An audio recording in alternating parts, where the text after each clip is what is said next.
తాకట్లో ఉన్న మీ బంగారాన్ని విడిపించి ఆ రోజు ఆన్లైన్ రేటుకి కొంటాం. Sharma gold company. నమస్కారం, వెల్కమ్ టు సుమన్ టీవీ. నేను గీతాంజలి. ప్రస్తుతం మనతో పాటు శ్రీ శ్రీ శ్రీ ఆనంద శివకామేశ్వరి సన్నిధానం పీఠాధిపతులు, అమ్మవారి ఉపాసకురాలు శ్రీ శ్రీ శివకామేశ్వరి ఆనందమయ్య అమ్మ ఉన్నారు. మాతాజీతో మాట్లాడదాం. అమ్మ నమస్కారం. నమస్కారం తల్లి. అమ్మ, పోలాల అమావాస్య చాలా విశేషమైన రోజు అంటారు. అంటే ప్రతి మాసంలో వచ్చేటువంటి అమావాస్యలు ఒక ఎత్తు అయితే ఈ పోలాల అమావాస్య ఒక ఎత్తు అని చెప్తూ ఉంటారు. అసలు ఏంటి విశేషము? ఆ రోజున ఖచ్చితంగా ఆచరించవలసింది ఏంటి, ఏమేమి ఉన్నాయి, ఇవి చెయ్యాలి ఇవి చేయకూడదు నియమం అని చెప్తూ ఉంటారు కదా, అలా ఏమైనా ఉన్నాయా ఈ రోజున? అసలు యాదేవి సర్వభూతేషు తృష్ణారూపేణ సంస్థిత నమస్తశ్యై నమస్తశ్యై నమస్తశ్యై నమో నమః. సుమన్ టీవీ వీక్షిస్తున్న ప్రేక్షకులందరికీ శ్రీమాత్రే నమః. పోలాల అమావాస్య ఇది కొన్ని ప్రాంతాల్లో, ముఖ్యంగా ఆంధ్రాలో చాలా విశేషంగా చేసుకునేటటువంటి వాటిల్లో ఈ పోలాల అమావాస్య కూడా ఒకటి. ఇక్కడ కూడా చేస్తూ ఉంటారు పోలాల అమావాస్య పూజ. చేస్తారమ్మా, అమ్మవారికి కదా. శ్రావణ మాసం అంతా కూడా మనం సౌభాగ్యం కోసము, సంతానం కోసము అమ్మవారిని వేడుకుంటూ ఉంటాము. అలాంటి సంతానం కోసం చేసేటటువంటి పూజల్లో ఈ పోలాల అమావాస్య పూజ కూడా ఒకటి. అంటే గ్రామ దేవతలని పూజించుకునేటటువంటి, ఎందుకంటే చూడండి, విశేషంగా లక్ష్మీదేవిని పూజించుకుంటాం, గౌరీదేవిని పూజించుకుంటాం, ఆఖరిలో అమావాస్య నాడు గ్రామ దేవతని కూడా పూజించుకుంటాం. అమ్మవారికి పోలేరమ్మ గ్రామదేవత. ఇలా చూసుకుంటే ఆ పోలేరమ్మకి చూసే పూజే పోలాల అమావాస్య అనుకోండి. ఈ పోలాల అమావాస్య ప్రత్యేకంగా సంతానం కావాల్సిన వాళ్ళు చేసుకుంటే చాలా మంచిది. ఈ పూజలో కూడా కంద మొక్కకి పూజ చేస్తారు. కంద మొక్క, కంద అనేది దుంప. కంద దుంప చూడండి, పిలక నుంచి మళ్ళీ మొక్కలు వచ్చేస్తూ ఉంటాయి. కంద పిలకలు వచ్చాయనుకోండి, ఆ పిలకల నుంచి మళ్ళీ మొక్కలు వచ్చేస్తూ ఉంటాయి. ఆ పిలకల నుంచి మొక్కలు ఏ విధంగా అయితే వస్తూ ఉంటాయో, నా వంశం అంత వృద్ధి జరగాలి అని చెప్పి పోలాల అమావాస్య పూజ చేస్తూ ఉంటారు. ప్రత్యేకంగా సంతానానికి ఆడపిల్లలుంటే గారెలు వండుతూ ఉంటారు, మగపిల్లలుంటే బూరెలు వండుతూ ఉంటారు. ఇట్లా వేసి రకరకాలుగా నివేదన చేస్తూ ఉంటారు. అంటే పోలేరమ్మకి ఇవి నివేదన చేస్తారు. ఆ కంద మొక్కనే పోలేరమ్మ కింద, గౌరీదేవి కింద భావించి ఆ కంద మొక్కకే పూజ చేసి, ఇవన్నీ కూడా కంద మొక్కకే పసుపు కుంకుమ అన్ని అలంకరణ చేసి బొట్టు పెట్టి వాటికి చక్కగా నివేదన చేస్తూ ఉంటారు. చెప్పాను కదమ్మా, సంతానాన్ని, తన యొక్క వంశాన్ని వృద్ధి, ఎలా అయితే కంద మొక్క ఒకదాని నుంచి ఒకటి వృద్ధి అయిపోతూ ఉంటుందో, అలాగే నా వంశం వృద్ధి చెందాలి తల్లి అని చెప్పి చేస్తూ ఉంటారు.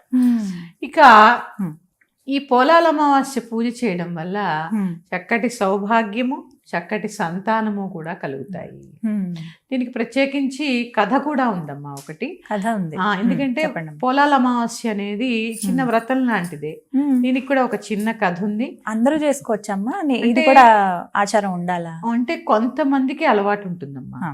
ఈ పోలాల అమావాస్య అనేది కూడా అందరూ చేసుకోరు, ఇంటి సాంప్రదాయాన్ని బట్టి చేసుకుంటూ ఉంటారు. ఇంట్లో అలవాటు ఉంటే మాత్రం తప్పకుండా చేసుకోవాలమ్మా. ఎందుకంటే వంశవృద్ధి కదా కావాల్సింది, గోత్ర వృద్ధి కావాలి అంటే కొన్ని చేయాలి కదా. ఇంట్లో మాత్రం ఏమాత్రం మీ పూర్వీకులు చేస్తున్నారని తెలిసినా కూడా చక్కగా చేసుకోవడం అనేది చాలా. ఎలా చేయాలమ్మని, ఎట్లా అంటే ఎలా ఉంటుంది అసలు? అమ్మవారి యొక్క పూజ ఏముందమ్మా, షోడశోపచారాలు ఉంటాయి, ధూపం దీపం నివేదన, ఆఖరిలో కథ. అలాగే ఒక పసుపు కొమ్ము కడతారు కంద మొక్కకి. ఆ పసుపు కొమ్ముని తీసి మళ్ళీ మెడలో ధరిస్తూ ఉంటారు, మంగళసూత్రాలు ధరిస్తారు ఆ పసుపు కొమ్ముని. ఇదంతా కథలో భాగంగా ఉంటుంది. నేను తెలియజేసే ప్రయత్నం చేస్తాను కథని, అందరూ శ్రద్ధగా వినండి. తప్పకుండా. ఒక కుటుంబంలో 7 సంతానం ఒక ఆవిడికి. ఈ శ్రావణ అమావాస్య రోజు అందరూ కూడా పోలేరమ్మ వ్రతం చేసుకోవాలని 7 కోడళ్ళు సంకల్పం చేసుకుంటారు. ఆ రోజు ఈ పోలాల అమావాస్య రానే వస్తుంది. ఈ పోలాల అమావాస్య వచ్చిన సంవత్సరము ఆఖరి కోడలు, 7వ కోడలు యొక్క సంతానం చనిపోతారు ఒక సంవత్సరం. అయ్యో. సరే, ఆ సంవత్సరం అయిపోయింది కదా అని వచ్చే సంవత్సరం చేసుకుందాం అనేసరికి మళ్ళీ 7వ కోడలు, 2వ సంతానం చనిపోతారు. అట్లా 7 సంవత్సరాల్లో 7 సంతానము చనిపోతారు ఆవిడకి, 7వ కోడలికే ప్రత్యేకంగా. ఇక 8వ సంవత్సరం వస్తుంది. అప్పటికే తోటి కోడళ్ళందరూ తిట్టుకుంటారు, ఏ సంవత్సరం పూజ చేసుకుందామన్నా లేకుండా ఉంటుంది, ఇదంతా ఏంటి అని చెప్పి అనుకుంటూ ఉంటారు. ఇక 8వ సంవత్సరం కూడా సంతానం చనిపోతుంది. చనిపోతే ఆవిడ ఏం చేస్తుంది, ఈ తోటికోడలు ఆవిడని తిడతారు అని చెప్పి భయపడి చనిపోయిన బిడ్డని ఇంట్లోనే ఉంచి వ్రతం చేసుకోవడానికి వెళ్ళి యాంత్రికంగా ఏదో భౌతికంగా అక్కడ ఉంటుంది కానీ పూజ చేసుకుని ఇంటికి వచ్చేస్తుంది.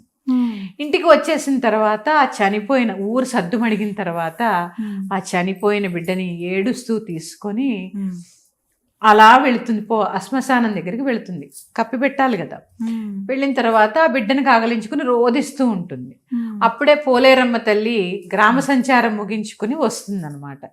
ఎందుకమ్మా ఇలా ఏడుస్తున్నావు అని చెప్పి పోలేరమ్మ అడిగితే ఇదే చెప్తుంది, 7 సంవత్సరాలుగా నా 7 సంతానము చనిపోయారు, 8వ సంతానం కూడా చనిపోయారు అని చెప్పి రోధిస్తూ ఉంటుంది.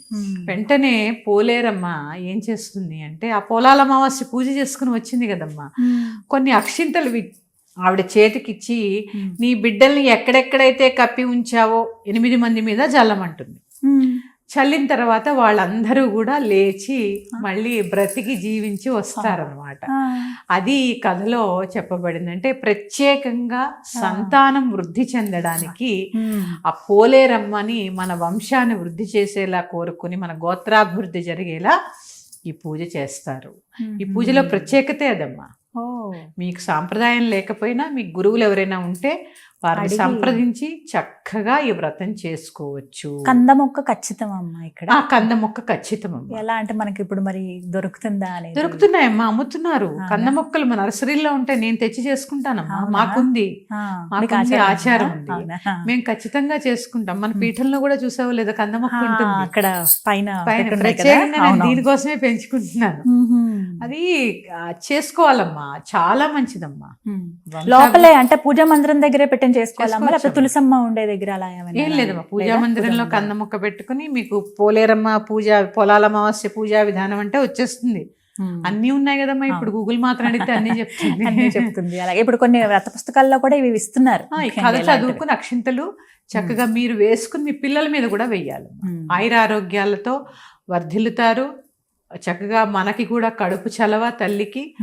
అందుకే చాలా మందికి తెలిసి ఉండొచ్చు కానీ మళ్ళీ చెప్తాను, దుంపదెగ అని ఎప్పుడూ తిట్టకూడదమ్మా.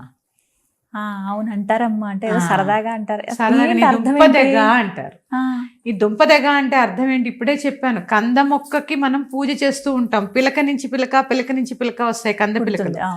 ఈ కంద దుంప, ఆ దుంపకి ఇంకో దుంప వచ్చింది అంటే ఆ దుంపదెగ అంటే నీ వంశం ఇక్కడతో ఆగిపోవాలి అని అర్థం. అంత అర్థం ఉందమ్మా దాంట్లో. అందుకని ఎప్పుడు కూడా ఎవరిని పొరపాటున కూడా నీ దుంపదెగ అనకండి. చాలా అర్థాలు ఉన్నాయి దాంట్లో. అందుకే ప్రత్యేకంగా కంద పిల్లకే పూజ చేస్తారు ఈ పోలాల అమావాస్య రోజు. మీకు ఆచారం ఉంటే తప్పకుండా చేసుకోండి, లేని వాళ్ళు మీ గురువుని సంప్రదించి లేదా మీ పెద్దవాళ్ళని సంప్రదించి చేసుకోవచ్చు అనుకుంటే మాత్రం తప్పకుండా చేసుకోండి. మరి యొక్క అంశంతో మీ ముందుకు వస్తాను. శ్రీమాత్రే నమః. స్వస్తి. నమస్తే.